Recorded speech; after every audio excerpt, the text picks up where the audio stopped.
In late Ming Dynasty China, a quiet scholar lives beside the saffron market. One night, a soft knock, then a second, a silk slipper, a cold hand, and a choice he never expected to make. But before we begin, if you're drawn to stories with mystery, meaning, and the otherworldly, to legends passed down as truth, then this is the channel for you. I share new stories each week, drawn from folklore, forgotten history, and strange events that linger at the edge of belief. So tap the like button and subscribe with all notifications on so you never miss what's next. Let's begin.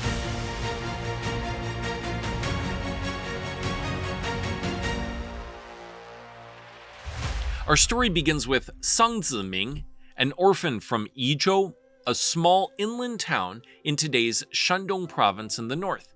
It's known for its green hills, paper-making villages, and quiet scholars' halls. The summers there are heavy with rain, and the winters dry and pale. Ziming rents a tiny scholar's room near the saffron market.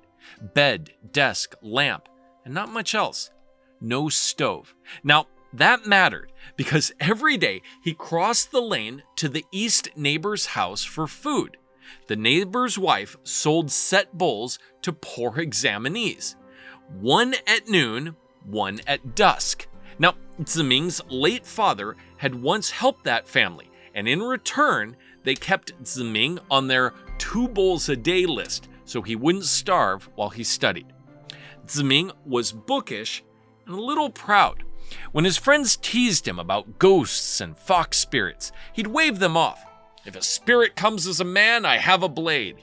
If a spirit comes as a woman, I'll open the door. The neighbor who provides him with meals told him, big words for a skinny scholar, and decided to teach him a lighthearted lesson. One evening, the neighbor and a friend sent a girl over the wall to tap on Ziming's door and whisper, I'm a ghost. Ziming's teeth chattered so loudly they could hear it from outside. The next morning, the whole neighborhood was laughing about him. Well, why didn't you just invite her in, hero? They all had a good laugh. Now, half a year passed, and then he heard a gentle knock. Expecting more mischief, Ziming opened the door widely, said, Oh, please, come on in. She steps through the lamplight. Her name, Lianxiang. On first mention, she tells him she's from the West Side Singing House, the kind of place that hosts poets and merchants. But she isn't there to sell a song. She heard a foolish line had been making the rounds, that a bookish bachelor promised to open the door for any lady who knocked. I wanted to see if you'd keep your word, she smiles. She's warm, steady, with a calm that quiets the room. Now, she doesn't come every night, just sometimes, and leaves before dawn. To Ziming, the little room no longer feels like a cell. Now, another evening, while Ziming waits for Lianxiang, a second young woman steps in, hair dressed like an unmarried lady, sleeves long enough to brush the floor. I am Li, she says. I come from a respectable family. I heard you value virtue and learning. May I pay my respects? 2 things strike Ziming at once. Her manners are impeccable, and her hand is cold as ice. She laughs it off. She says, I've always been delicate. And the night air cuts her. Before leaving, she slips him a tiny embroidered slipper. I wore this. If you miss me, give it a small shake, I'll know, but never shake it in front of others. He tries it the next night. One shake of the little slipper, and she's at the door. Now, Ziming's room has 2 rhythms.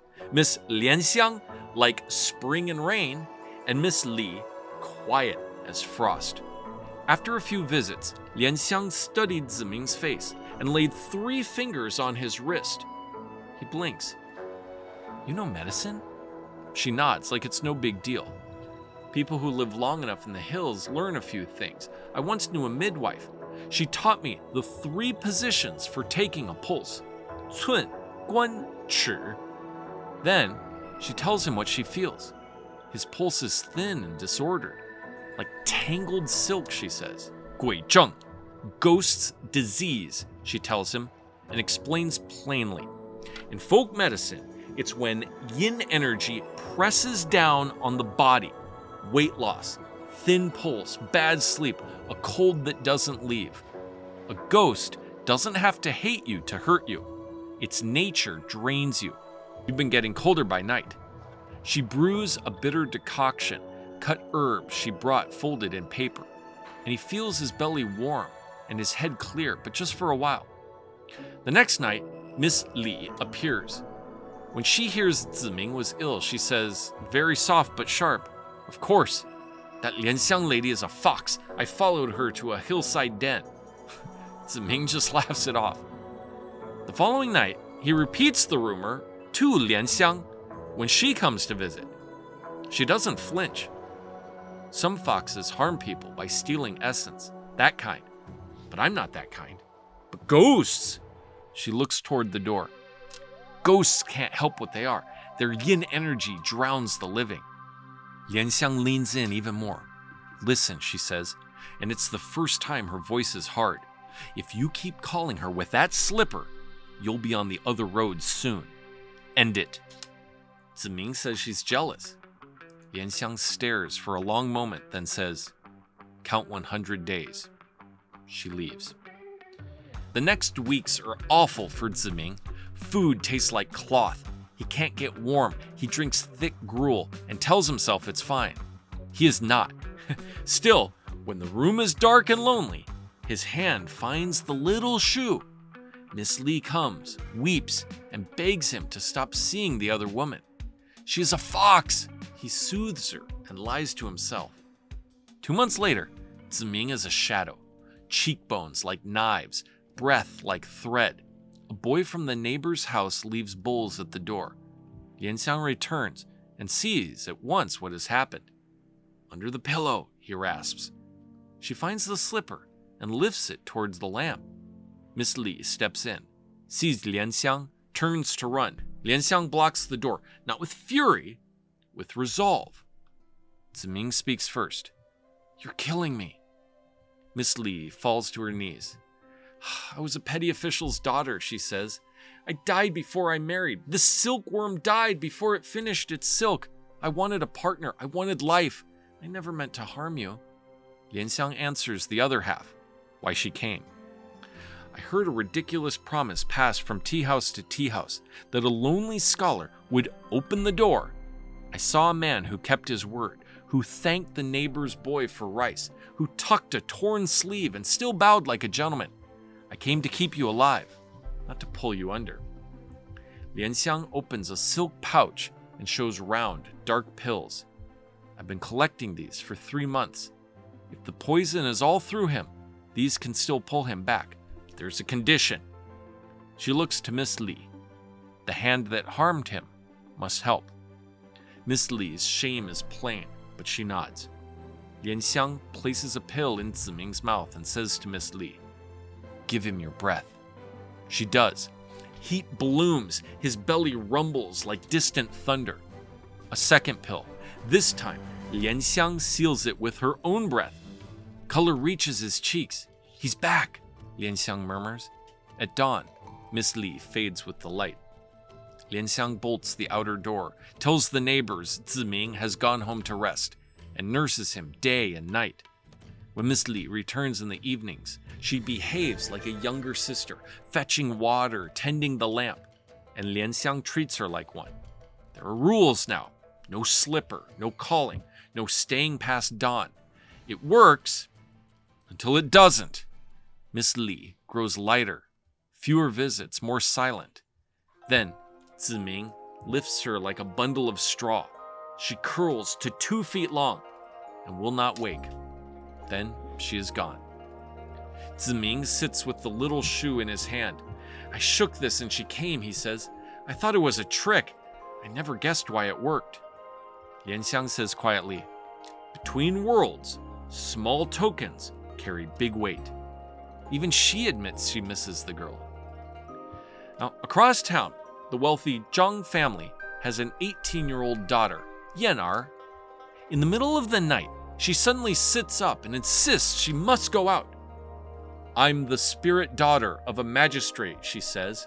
"I left my slipper with Mr. Ziming." They bar the door. Words reach Ziming. The Zhangs send for the slipper. It doesn't fit the girl's feet by a full inch. She grabs a mirror, stares, and realizes she has come back in another's body. Grief hits hard. She refuses food for 7 days. Her body swells, then sheds skin like a snake, until her form settles into features she remembers. Only then does the slipper fit again. The family now believes. When Ziming meets her, recognition is instant. They marry, despite class and despite gossip. Now, Lianxiang bears a son, conceived during her time with Ziming before he married Yanar, who used to be Miss Li. But Lianxiang falls ill soon after the birth. Doctors are called. She shakes her head. She then takes Yanar's hand. This child is mine and yours. You love life more. I'm ready to go. If fate allows, we'll meet in 10 years. She breathes out. When they prepare her, the body left on the bed is a fox's. Ziming buries her with full rites. Time widens. Ziming earns his degree. The household prospers. Yanar cannot conceive. Lianxiang's boy is clever but often ill. One day, an old woman arrives with a girl, 14. Yanar sees the turn of her head and goes still. Is that you? Lianxiang? You kept your promise. At her touch, the girl blinks, like someone waking from a long dream. At the cold food festival, they climb the hill with offerings. The boards on one grave have warped. Weeds reach the knees. Yanar says to Ziming, she and I have been sisters for 2 lives. Don't set us apart. Ziming opens Miss Li's grave and joins her bones with Lianxiang's. The story spreads, and the hill fills, not only with people in mourning, but with people watching a vow that outlasted bodies. This tale comes from Liao Zhai Zhi Yi, or Strange Tales from a Chinese Studio, compiled by Pu Songling over 3 centuries ago. Many of these stories were said to be true. So, what do you make of it? Promise, debt, or mercy? Let me know what you think in the comments below, and share this with someone who believes that what we owe each other can cross even the boundary of death. Now, every time you're here, you help breathe life into these legends, and for just the cost of a cup of coffee each month, you can unlock myth and meaning, bonus stories, deeper insights, and early access to the tales you love. Click join below to become a member. Thanks for watching, and I'll see you in the next story.